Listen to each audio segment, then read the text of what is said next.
सीधे जरा दर्शकों को अब वैभव परब के पास लेकर चलेंगे और वैभव से जान लेते हैं। वैभव, इस बीच अब 17 मार्च को हिंसा होती है, पुलिस का एक्शन ताबड़तोड़ अंदाज में चल रहा है नागपुर में, यहां मुंबई में जहां पर आप मौजूद हैं, सियासी बयानबाजी की आज की तस्वीर क्या है?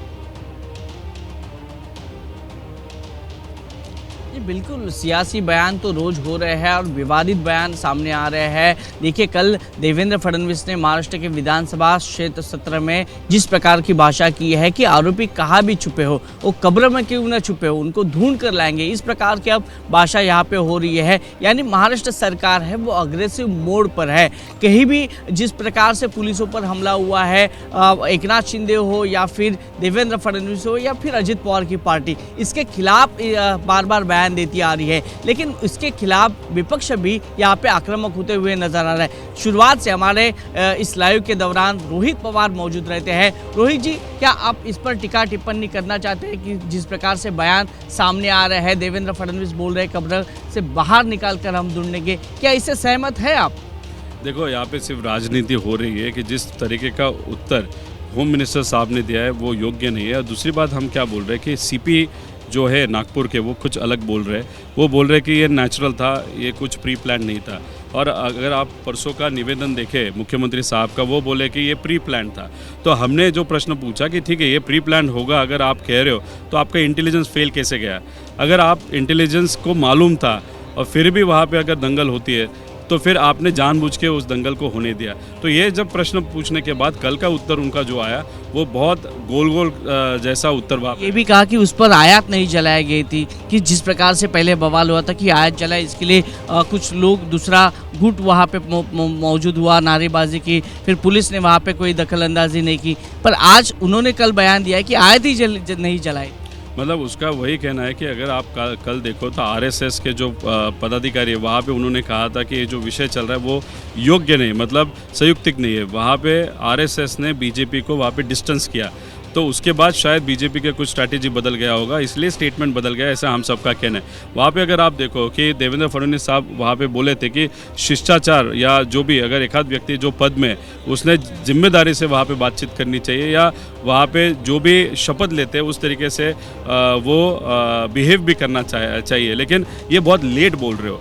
जब आपका एक मंत्री वहाँ पे बहुत गलत तरीके से दो समाज में एक वाद निर्माण हो, उस तरीके से अगर बात कर रहा है, तब आप कुछ उसके बारे में कुछ नहीं कहते। जब आग लग जाती है, आग आपके घर तक आती है, तब आप बोलते हो कि नहीं, वहाँ पे सब शांतता चाहिए या वो चाहिए। तो मुझे लगता है ये सिर्फ राजनीति है। एक आखिरी सवाल, क्या आप विपक्ष में है, इसके लिए विरोध कर रहे हैं या सहयोग भी करेंगे? किसके बारे में? देवेंद्र जी को सपोर्ट करेंगे?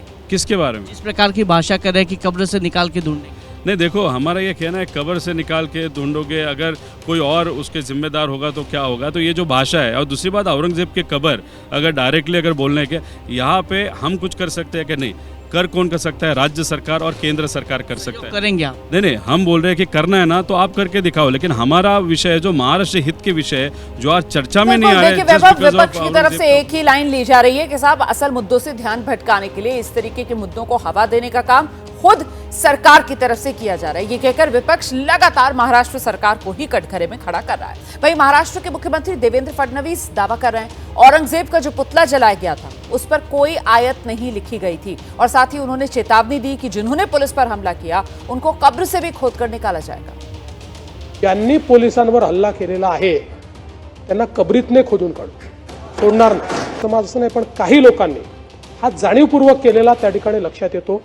कारण जसं त्या ठिकाणी औरंगजेबाची कबर जाळली गेली आणि त्याच्यावर कुठली आयात लिहिलेली नाही, कुठलीच नाही, त्याचं नीट आम्ही व्हेरिफिकेशन केलं, पण जाणीवपूर्वक आयाती जाळल्या अशा प्रकारचे त्या ठिकाणी मेसेजेस फिरवण्यात आले आणि त्यातून अशा प्रकारची घटना पुढची जी काही आहे ती घडलेली आहे।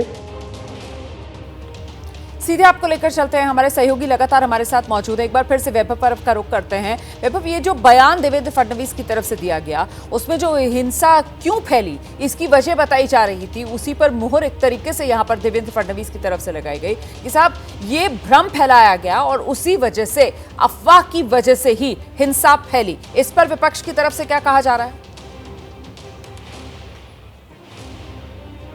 वही एक बार रोहित पवार के पास जाते हैं। रोहित जी, जिस प्रकार से भाषा की गई देवेंद्र फडणवीस की तरफ से कि आयात ही नहीं लिखी गई थी, तो पहले दिन जिस प्रकार से बयान आया था कि वहाँ पे आयात जलाई गई, इसकी वजह से दंगा हुआ था, क्या ये फिर दिशा भूल कर रहे हैं? ये दिशा भूल भी कर रहे होंगे। और दूसरी बात, अगर आप देखो इंटेलिजेंस फेल्यूर है, तो इंटेलिजेंस फेल्यूर किसका है? तो होम मिनिस्ट्री का है। होम मिनिस्टर कौन है? तो देवेंद्र फडणवीस साहब है। तो देवेंद्र फडणवीस साहब वहाँ पे कम उनका जो एफिशिएंसी है या उनके विभाग का एफिशिएंसी वो कम है, ऐसे हम सबको बोलना पड़ेगा। लेकिन उसका दूसरा राजनीति है कि जब ये स्ट्रैटेजी है औरंगजेब का, वो बीजेपी के खिलाफ जाना चालू हो गई, क्योंकि वहाँ पे सब इतर समाज के लोग भी बोल रहे हैं कि आज रियल इश्यूज़ पे बात होनी चाहिए। रियल इश्यूज जो किसानों के हैं, बेरोजगारी के हैं, युवा महिलाओं के हैं, महिला सुरक्षा, उस पर चर्चा होनी चाहिए। लेकिन भाजपा जानबूझ के औरंगजेब पे ये विषय लेके जा रहे हैं। इसलिए लोगों से जब विरोध चालू हो गया, तब शायद फडणवीस साहब का स्टेटमेंट बदल गया, ऐसे हम सबको लगता है। इससे फर्क पड़ेगा, क्योंकि वहाँ के लोकल जो मुस्लिम लोग हैं वो यही बात कर रहे हैं कि आयात जलाएंगे।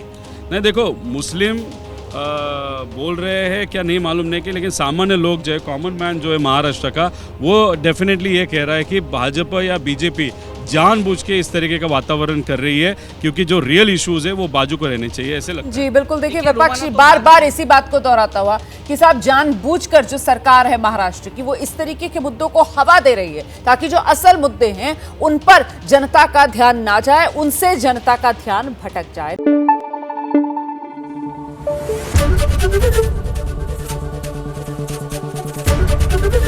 एबीपी न्यूज आपको रखे आगे।